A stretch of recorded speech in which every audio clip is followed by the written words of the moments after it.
My name is Olivia, and for years, I thought I was failing at life. At 30, I was still renting a showbox, according to my mom. But what she didn't know was that I had secretly paid for a home of my own, and the truth would change everything. My name is Olivia, and at 30, I was still renting a tiny apartment that smelled faintly of mildew and old carpet. You really are 30 and still renting a showbox? My mom, Grace, sneered, her voice cutting through the phone like ice. I gritted my teeth. Mom, I tried to explain, but she laughed, that sharp, mocking laugh I'd hated since I was a kid. Explain? Honestly, Olivia, I don't understand how you manage. Hannah bought a condo at 28. And you? Her voice dripped judgment. I'm managing, okay? I'm working hard. Working hard, she scoffed. I can hear it, honey. Renting forever. No house. No savings. Just renting. I sank onto my sofa, gripping the edge. The words stung. They always did. Why do you have to say it like that? I whispered, mostly to myself. Say it like what? The truth, she laughed again. I closed my eyes and remembered every time she'd compared me to Hannah. Every birthday, every holiday, she'd celebrated my sister's achievements while mine went unnoticed. Mom, stop. I snapped. You don't get to. Oh, hush. I just wish someone would help you see the reality. Her tone was syrupy sweet, but it carried venom. I heard her chuckle, then a click of the phone as she spoke to someone else. I strained to listen. Yes. Olivia is still renting that tiny place. She's 30. My stomach dropped. She was laughing with relatives, laughing at me. I sank further into the sofa. My best friend, Chloe, always said, ignore her, Liv. She'll never understand. But Chloe didn't live in my skin, didn't carry the sting of every passing comment.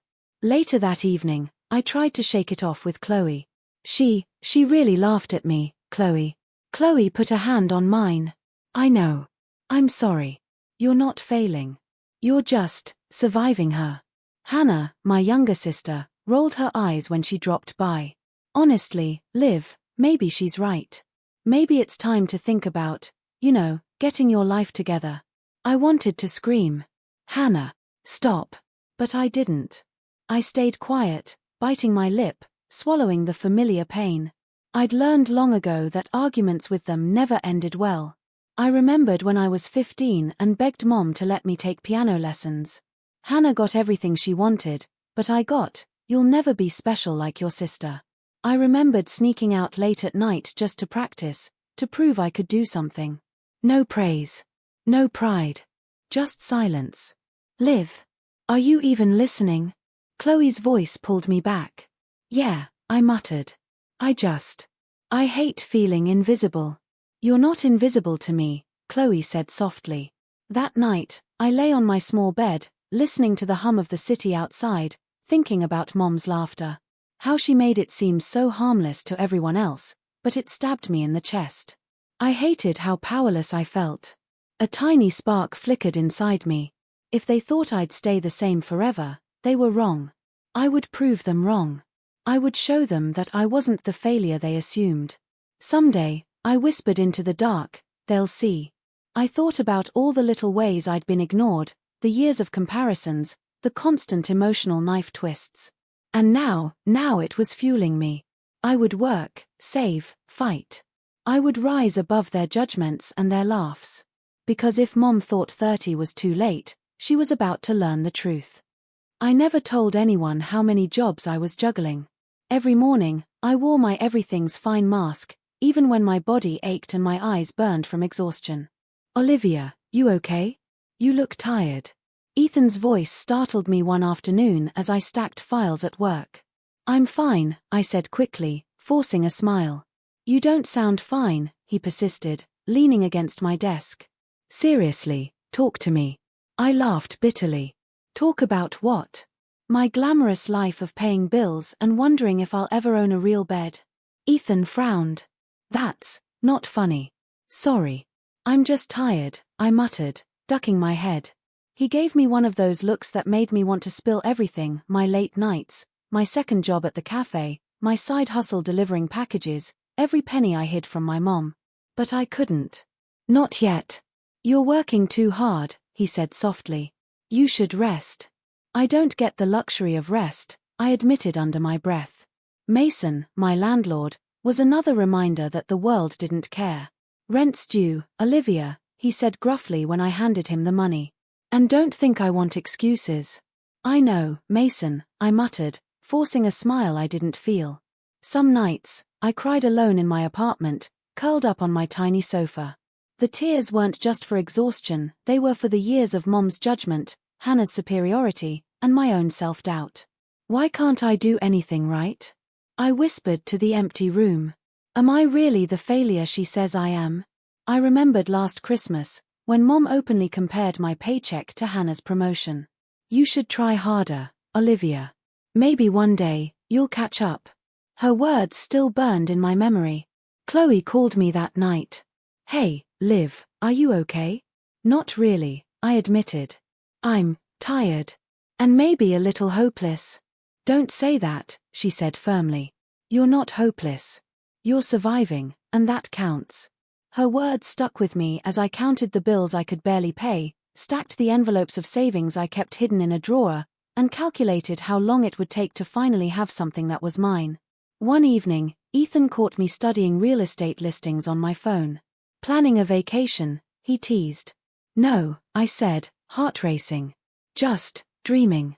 Dreaming big, huh? I smiled weakly. Something like that. Weeks later, after exhausting every penny and crossing every T, I signed the papers for my new home. I held the contract in my hands and stared at it, disbelief and fear warring inside me. What if Mom finds out? I whispered aloud, pacing the room. What if she laughs again? What if she tries to ruin it? Chloe's text popped up.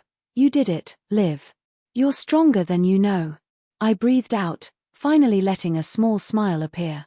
Relief mingled with fear and guilt, but also empowerment. For the first time, I felt like I was in control of my life, not just surviving, but shaping my future. I sat in the empty living room of my soon-to-be home, imagining the walls painted how I liked, the furniture I chose, the life I could finally build. No approval required. No judgment looming. This is mine, I whispered to myself. All mine. And I earned it. I realized then that life wasn't about proving anything to my mom or Hannah. It was about survival, self-respect, and finally giving myself the love and recognition I had been denied for too long. The spark of determination from last chapter had grown into a small flame of victory. And though I didn't know what would happen when they discovered the truth, I felt ready. Ready to fight for my happiness. Ready to rise. I smiled at the thought. For the first time, I felt like I had a chance at freedom and I was never letting it go.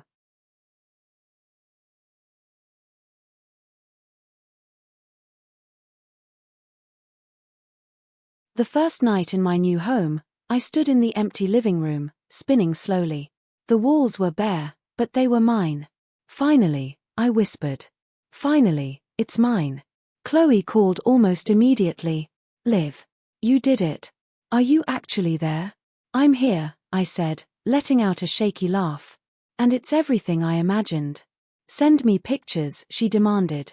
I snapped a few with my phone, showing the empty space, the tiny balcony, the kitchen that I actually liked. Look, I can paint it whatever color I want, I said proudly. That's amazing, Liv.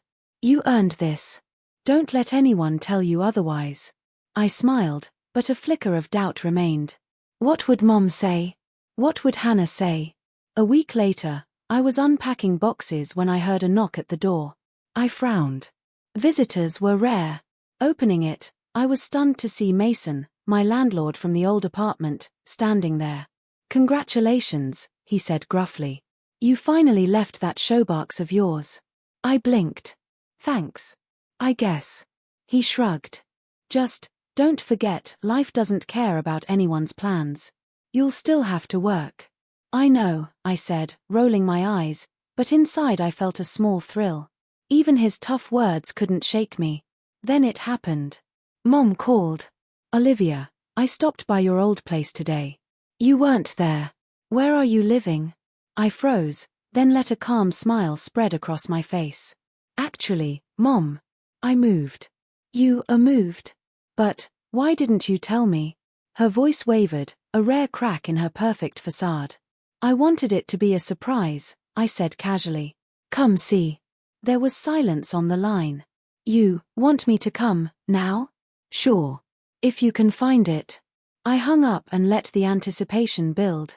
Hours later, the doorbell rang. I opened it to reveal Grace, her eyes widening at the sight of the modest but beautiful apartment. Her smug smile from our last call was gone. Mom, welcome, I said softly, stepping aside. She stepped in, slowly, like she wasn't sure if it was real. This is yours. I nodded, keeping my tone even. Yes. Every inch. She swallowed. I didn't know. I didn't want you to laugh, I said simply. Or compare me to Hannah. Or tell me I was failing at 30. Her face fell, and I realized in that moment her power over me had vanished. Her pride and manipulation had no effect here. I was untouchable.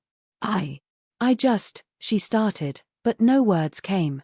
I led her through the rooms, showing her the little victories, the kitchen I'd chosen, the couch I'd saved for, the balcony with a view I could finally call my own. I can't believe, she murmured, and for the first time, I saw regret. Real, biting regret. You can't believe it because you never thought I'd do it, I said. You mocked me, belittled me, compared me, but I did it anyway. I survived. I earned this. Her shoulders slumped. She looked smaller somehow, like the years of judgment had finally caught up to her. I felt a rush of empowerment I had never known. I wasn't scared anymore. I wasn't small anymore. Every sneer, every insult, every quiet betrayal had led me to this moment, and now, I was in control. Mom stayed for a while, mostly silent, trying to process what she saw. Hannah didn't appear, but I knew news would travel. Calmer, I thought with a small, satisfied smile. The weeks after Mom and Hannah saw my new home were strange. Silence filled the spaces they used to dominate with criticism. One evening, Grace called. Olivia, can we talk? Her voice sounded smaller, unsure. Sure, I said calmly. About what? About everything. I want to understand why you never told me. I laughed softly, a bitter edge in it.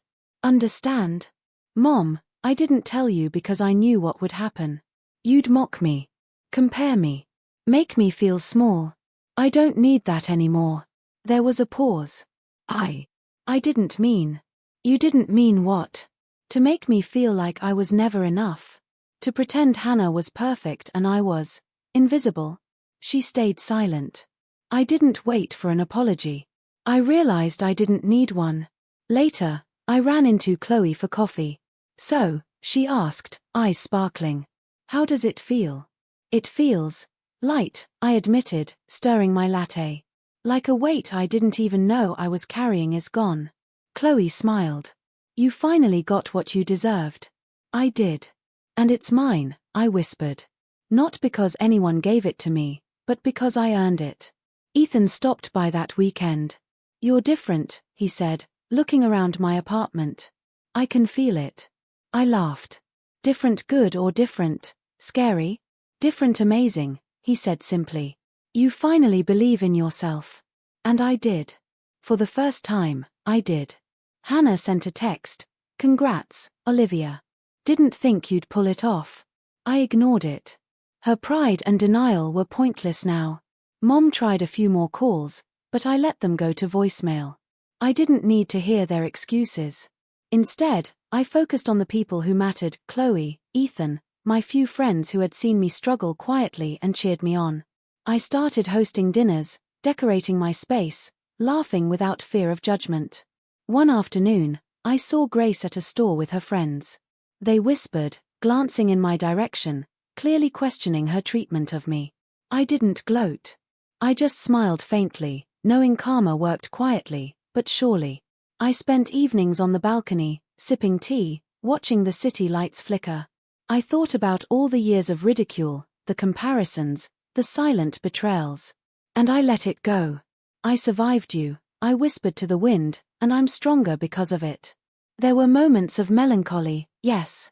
Memories of my tears in that tiny apartment, the nights I doubted myself, the birthday cards Mom never sent with warmth. But those memories didn't hurt as much. They reminded me that I had overcome. Chloe came over one evening, settling on the couch. "You've changed," she said softly. "Not just because of the apartment, you're finally free." "I am," I agreed. Free from their judgments. Free from their control. Free from thinking my worth depends on anyone else. Even Ethan noticed. "You glow," he said, leaning against the doorway. "It's like you finally own your life." "I do," I said, smiling at him. "And I plan to keep owning it." By the end of the month, I had decided, no more calls from Mom, no more texts from Hannah. I kept my space for those who lifted me up, who celebrated victories big and small. I focused on myself, my work, my friendships, my dreams. Sitting on my balcony that night, looking at the lights below, I whispered a final truth: I am enough. I always was. And now, I finally know it. The city hummed around me, indifferent and beautiful. For the first time, I felt peace. Justice didn't need my hand to work. Mom and Hannah would face the consequences of their pride. I didn't need to watch.